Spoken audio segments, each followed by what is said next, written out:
This is One Man's Family.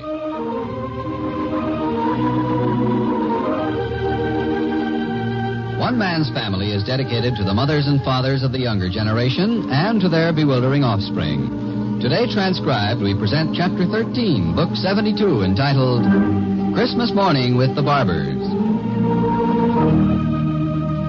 It is Christmas morning in Seacliff, and the wintry sunrise is breaking through the mists over San Francisco and splashing bright yellow shadows over the fir trees and the green lawns.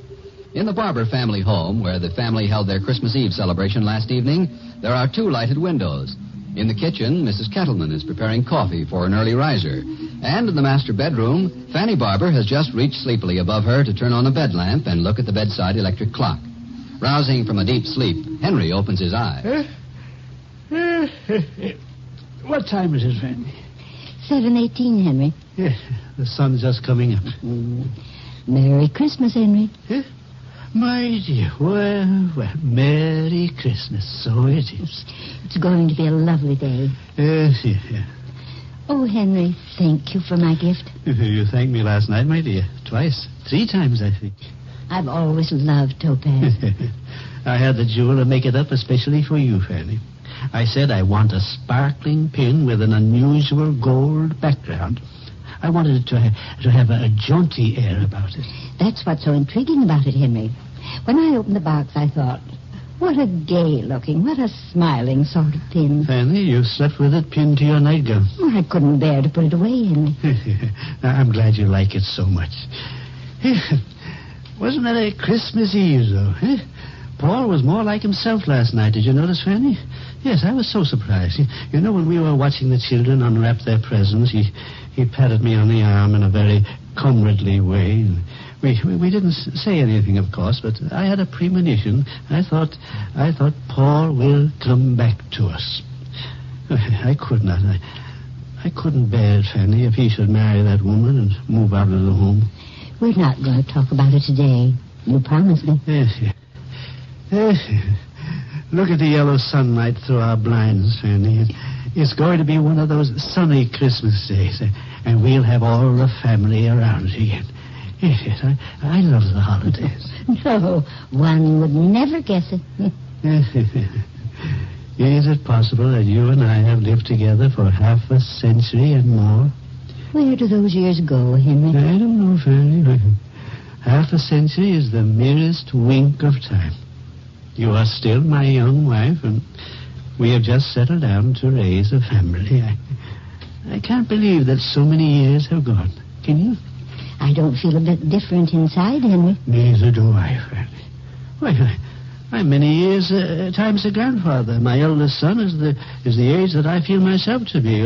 It's the most bewildering thing because you're right. Inside. I don't feel any older than I did when we moved into this house 30 years ago. My dear. Henry. There's one thing I want to say to you, Fanny. I have made a resolution for the new year. Now, here it'll be 1950. 1950. And I am simply not going to fuss so much about little unimportant things. Oh, good, Henry. I fuss a good deal, Fanny, don't I?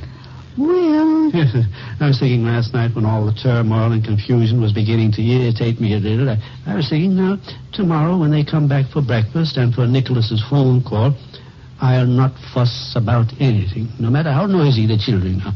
Oh, that's the only way a man shows his age, fussing. So, in 1950, I shall do it no more, Fanny. No, as a matter of fact, I shall start today. Today, Christmas, 1949. It'll be easy for you today, Henry. Huh? You have a joke on me? No, but we did have a perfectly brilliant idea last evening. Hazel and Claudia and Dan and I. Now, Fanny, what are you up to? Hazel said Father will be fit to be tied, with the children all swarming around when the long-distance call comes from England. So the children not be here for breakfast, Henry. Oh, that seems too bad. Dan has taken them all to Golden Gate Park this morning. That's why I'm so glad it turned out to be a nice, sunshiny day. You mean, Fanny, that I fussed so much that you felt that you... Oh, no. It just seemed better for everybody. You aren't the only one who want quiet for the phone call.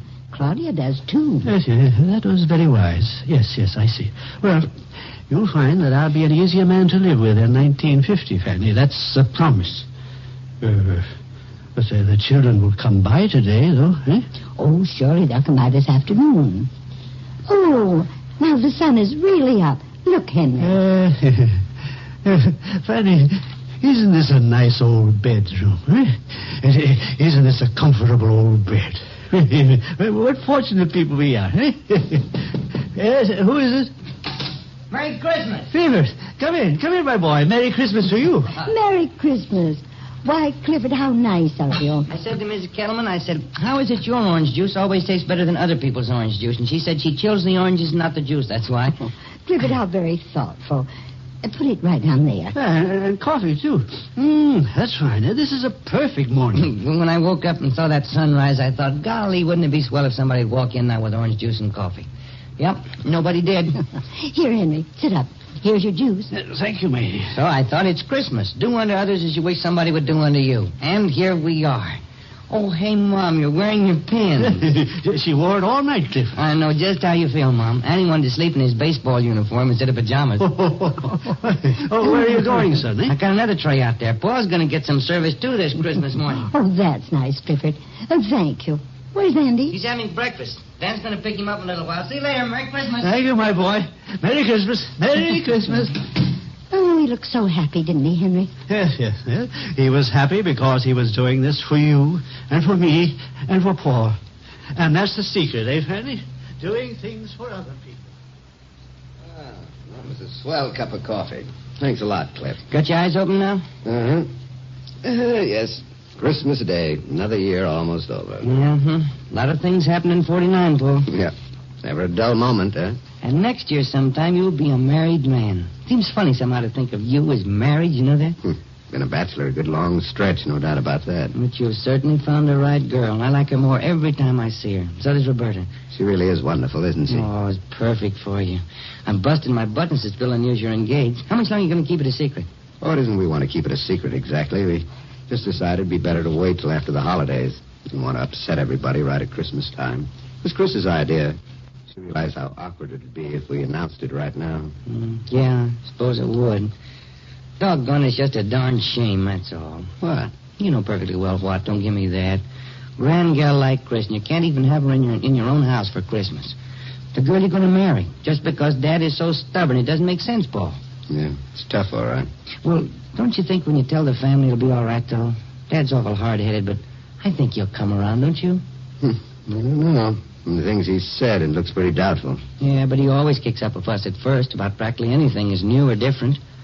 Look at the way he used to go on about Nicolette. Now he's crazy about her. Same thing when I first started going with Roberta. Ranted and raved, and then after he got to know her, he was all for her. Maybe the same thing will happen to Chris. Well, that's what I've been hoping, of course. And I bet you as soon as Mom finds out you're going to marry her, she'll bring Dad around. Could be. Don't let it get you down, son. Don't worry. I won't. Dad and the whole family put together aren't going to stop this, believe me. Now you're talking. You got one member of the family backing you up anyway. I know, Cliff. You've helped a lot, and I appreciate it, too. Hey, I better begin to stir. What time is it? About 7:30, I guess. Mickey's phoning at 10, wasn't that it? Yeah, 10 our time. Everybody's coming over so they can wish him a Merry Christmas. All the grown-ups, that is. We had enough kids here yesterday for the tree to last us for a while. They had a wonderful time, didn't they? Well, if you can judge by the noise they made this year, dear. Yeah, I wonder if Chris is up yet. I think I'll phone her and wish her a Merry Christmas. Well, you didn't get to see her at all yesterday, did you? Just for a few minutes. We thought it'd be the wise thing if I spent Christmas Eve here so as not to cause the family upset. Chris and I will have our Christmas today. As soon as we talk to Nicky and get the family breakfast over, I'll duck out as gracefully as possible. Hand me the phone, will you? I'll call her. Yeah. Here you are. Thanks. Want me to get out, lover boy? Hey, you want to get hit with this phone? No, I don't want you to get out. Why would I? Well, you know how it is when two people... Hello? Chris? Merry Christmas. Thank you. I wake you up? You have? Well, that's pretty ambitious. It was good to hear your voice, too. Hiya, honey. That was Cliff. He's up here in the studio with me. He brought me some coffee. Sure, just a second. She wants to say hello. Here. All right. Merry Christmas, gorgeous. Oh, gee, thanks, Chris. Wonderful. Yeah, a lot of kids, but it was fun. Yeah. I understand you and Paul are celebrating Christmas today. Uh-huh. Well, you've got a lot to celebrate, all right. You know how I feel. It couldn't happen to two nicer people. Hey, I didn't mean for you to talk all day. Your boyfriend's getting impatient. Okay, be seeing you. Bye. Here. Hello, Chris. She says you're sweet. Good. I have lots to tell you, but I'll wait till I come over there. Oh, probably around noon. Okay? Yes, I do. Very, very much. All right. Bye, Chris. I'm kind of afraid I cramped your style being here. My dear young brother, I don't make love over a phone, so you did no such thing. Yes, come in. Oh, hi, Dad. Merry Christmas. Merry Christmas. Well, come on in. I'm only going to stay a second. Just slipped on a robe. Got to get dressed. Sit here, Dad. No, I only came up to... Well, your mother and I were talking this morning about what a fine day we had yesterday, Paul. I wanted you to know how happy you made her. Yes, how happy you made me by being here. You made us feel that the family was together again, that you were back with us in spirit as well as... your presence meant a great deal to us. Thank you, Dad. I must get dressed. We want to be ready when Claudia and all of them arrive. Yes, it would be nice to talk to Nicholas. Yeah, miss him. His absence is the only thing missing from an otherwise perfect day. Oh, I bet Claude's excited about talking to Nicky. Probably all she could think about this morning was that phone call.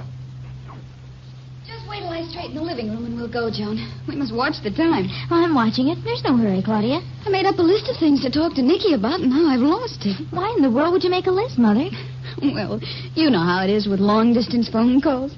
You plan all sorts of sensible things to say and make up your mind this time you're going to have an intelligent conversation. When you actually pick up the phone, your mind simply goes blank. And all you think about is the distance and the difference in time and all that. And then you say, what time is it over there? And how's the weather? Oh, people always raise their voices, too. As if that'd help. Well, I know what I'm going to say to Nicky. I'll just tell him how much I love my watch. And don't you worry about the time either, because I know what time it is from minute to minute. It is pretty, isn't it? I'll just wear it to parties. I'll keep my old watch for every day. Well, I'll run upstairs now and straighten things there. Oh, it's all done. Pardon? Oh, yeah. I made all the beds up before I came down. And I did the breakfast dishes, too, while you were dressing. Well, Joan, thank you. You've been a very enterprising young lady this morning. When did you get up, anyway? With the sunrise. Oh, goodness, what time was that? Oh, a little after 7. It was beautiful. I watched the light creeping over the hills to the ocean. I felt wonderful this morning. I guess it's the Christmas spirit or something. You were very nice to your grandfather last night. I was proud of you. Well, he was better last night.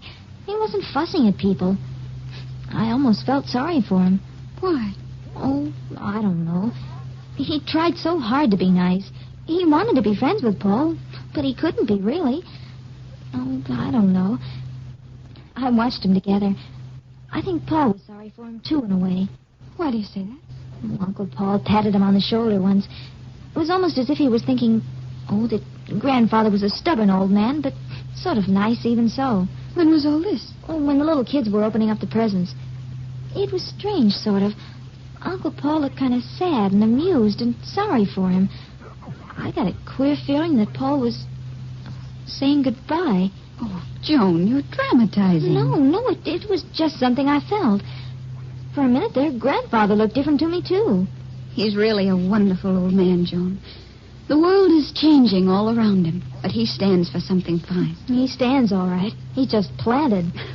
Now, Joan. But, Claudia, he's wrong so often. Not so often as many people, I've come to think. Well, he's wrong about Christine and Paul, and I'm ashamed of the whole family the way they're acting. I tried to tell you why I can't do anything about Christine and Paul. Surely you understand, Joan. Well, you're so vague, though. You weren't in love with Christine's brother, were you? Is that what you're trying to tell me? I can't cultivate the Fromes, that's all. I just can't do it. There are ramifications and subtleties. I just can't go into it. Here, let me just say this. There are always difficult choices to make all your life long. And if to be loyal to my husband, I have to seem disloyal to my brother Paul, well, then my husband is the one I have to think about. That's the way it has to be. Did you ever read a line in the Bible, whither thou goest, I will go? Yes, it's from the book of Ruth. Well, that's it. Come now, we'll be on our way. Let's get our coats. Oh, I'll get them. I'll wear the fur coat. It's in the front closet. Yeah, I got it. Oh, my gloves, my purse. Oh, I'm so excited. Here you are, Claudia. Oh, thanks, dear. Just put it over my shoulder. What are you looking so thoughtful about? Huh? Here, let me help you with yours. Oh, someone at the door. Well, we just can't let anything delay us. Well, now. there's still lots of time. I'll go see who it is. Oh, no. Have I got everything? Oh, Merry Christmas, Hazel. Merry Christmas. Oh, good morning, Hazel. Merry Christmas. That noisy expedition just left for Golden Gate Park.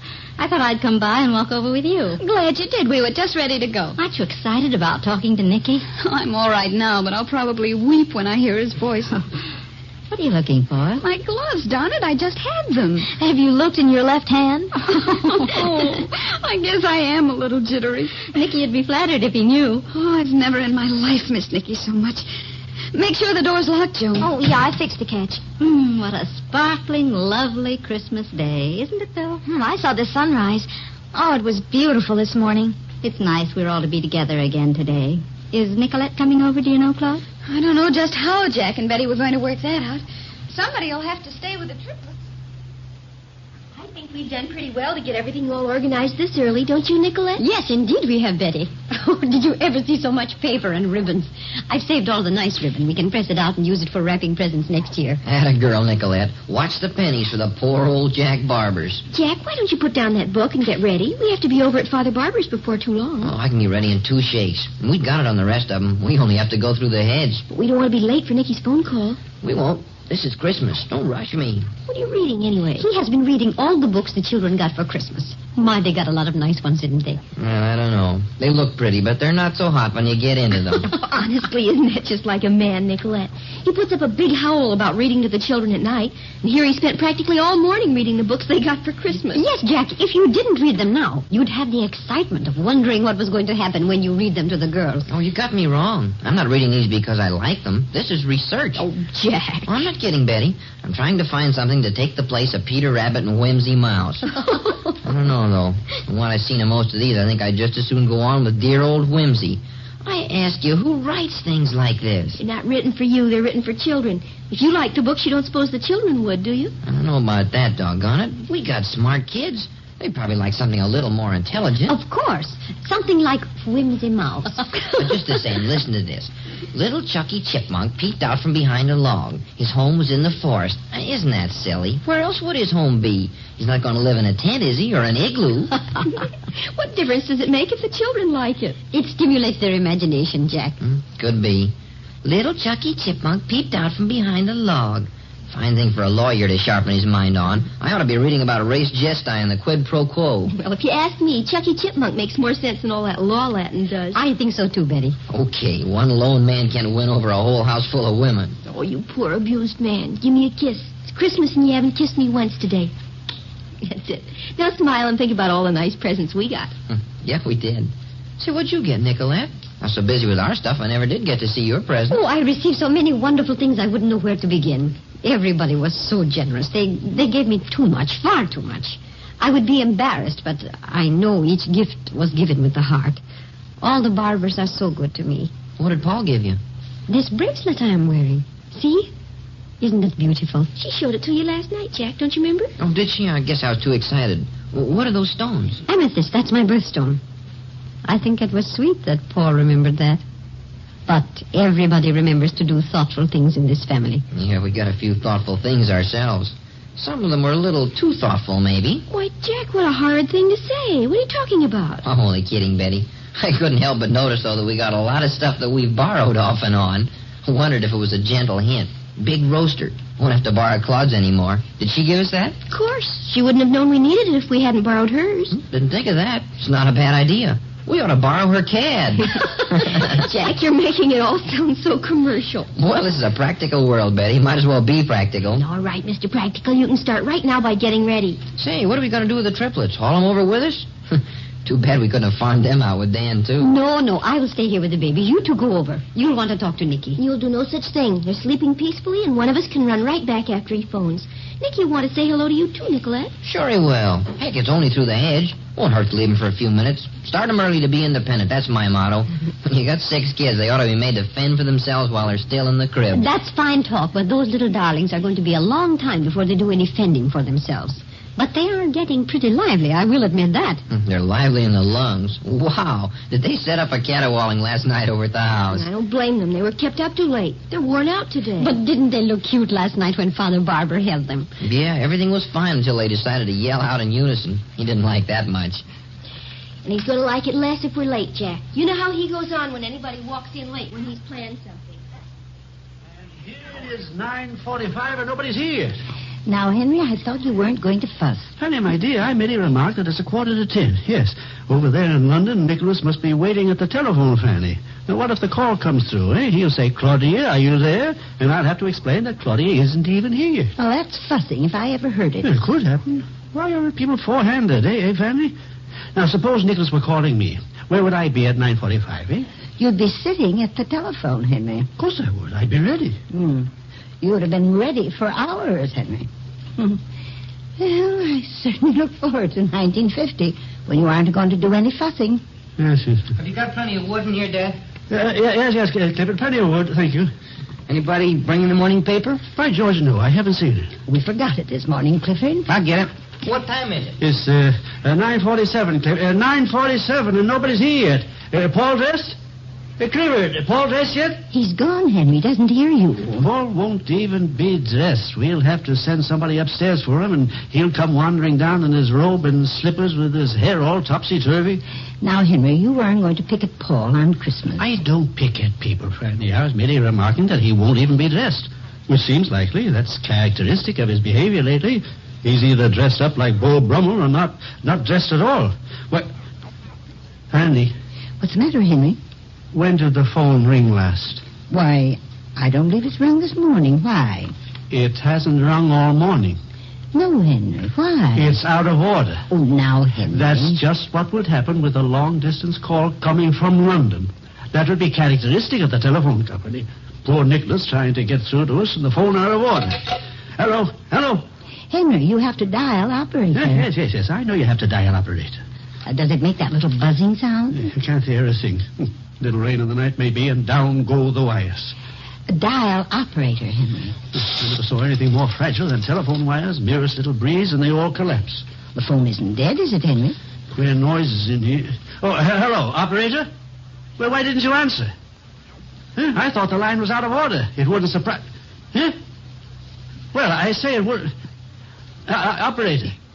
No, I don't want any number. I was just testing. I say I don't want any number whatever. Henry, she's working on Christmas. Now, don't fuss at her. Oh, operator. I say, operator, I didn't want a number. No, ma'am. I was merely testing. And, operator, allow me to take this opportunity to wish you a very, very Merry Christmas. There, how was that? We're here. Merry Christmas. Merry Christmas. Claudia, Hazel, Joan, come in. Yes, Merry Christmas. We got here in plenty of time, I hope. Look fine after our strenuous day yesterday. Oh, and thanks again for the wonderful present. Oh, isn't this nice? Here, get up here by the fire. Let me take your coats. Now, Mother, you just sit down and relax. We can take care of ourselves. I'll take our coats and hang them in the hall closet. Claudia? Thanks, Joan. Thank you, darling. Yes, sit down, my dears. Oh, Joan. Yes? When you come back, bring that handkerchief that's in my coat pocket, will you? Oh, okay. You haven't got a cold, have you, Claudia? No, Mom. But I know I'm going to need a handkerchief when Nicky calls. I'll probably do nothing but blubber over the phone. Won't it be exciting talking to somebody way over in London? I hope you'll be able to hear. If the rest of the family doesn't get here pretty soon, they're going to miss that call. I can't understand why... Now, Henry, there's plenty of time. Always crying before he's hurt. Oh, here's your handkerchief, Mother. Oh, thank you. This is one of my Christmas hankies. Isn't it lovely? I think there's nothing Well, I rounded up the old man. Merry Christmas. Merry Christmas. Well, this is almost where we left off last night, isn't it? How's everybody? Did you get the paper, Clifford? No, I didn't, Dad. I thought I'd better go up and tell Paul to come on down first before you got too jittery. Well, what do we want with an old paper on Christmas, Henry? My dear, I had no intention of reading the paper. Well, I should hope not. My, how nice that suit looks, Paul. Getting to be the snappy dresser, isn't he? Yes. Well, Jones, you get everything you want for Christmas? Oh, I'll say I did, Uncle Paul. And your present was wrapped so pretty. I could tell every one of them was yours by the way they were done up. Well, he didn't do it. You can bet on that. I know it. Well, I thought all the gifts were done up beautifully. And wasn't the tree lovely this year? Oh, Clifford, turn the lights on the tree. It'll make it seem more festive. Okay, Mom, no sooner said than done. What time is it, Dad? Yeah, getting on towards 10 o'clock. 10 minutes to. I wish Jack would get here, though. It's possible that Nicholas might get through to us a little early. How's that, Mom? Oh, that's nice, Clifford. We could phone over to Jack's house. No, we don't want our line to be busy. We know it isn't out of order. Henry checked with the operator. Jack Barbour and family reporting. Hiya, Jackson. Hi, Nicolette. With you as soon as we check the codes. Doesn't Nicolette look pretty, Mother? Oh, sweet. Well, you're on time. Phone hasn't rung yet, Betty. I thought I'd never get Jack ready. He's worse than all the children put together. Has my wife got me on the pan again? Well, I said Merry Christmas once, but I will say it again. Merry Christmas to everyone. The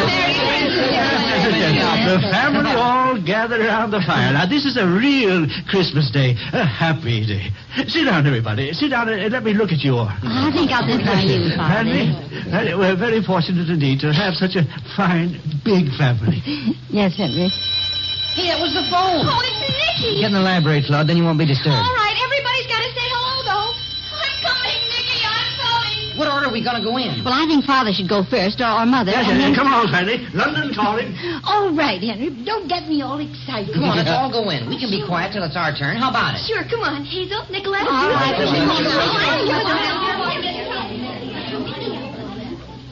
Hey, Paul. Yeah, I'm coming, Cliff. What's the matter, fella? Nothing. I thought I'd wait a little. Be a madhouse if we all crowd in there at once. You look a little down. Well, you know. Well, don't let it get you.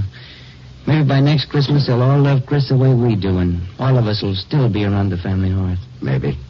I hope so. But something tells me that this is the last Christmas I'll ever spend in this house, Cliff. The very last one.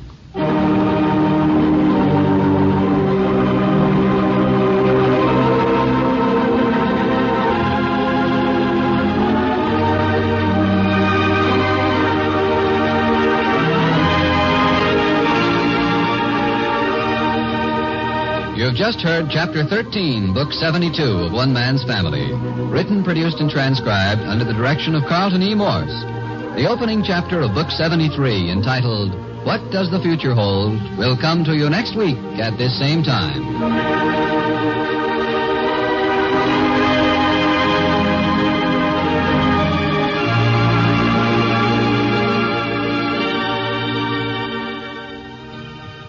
Santa Claus visits the Quiz Kids. Stay tuned to NBC.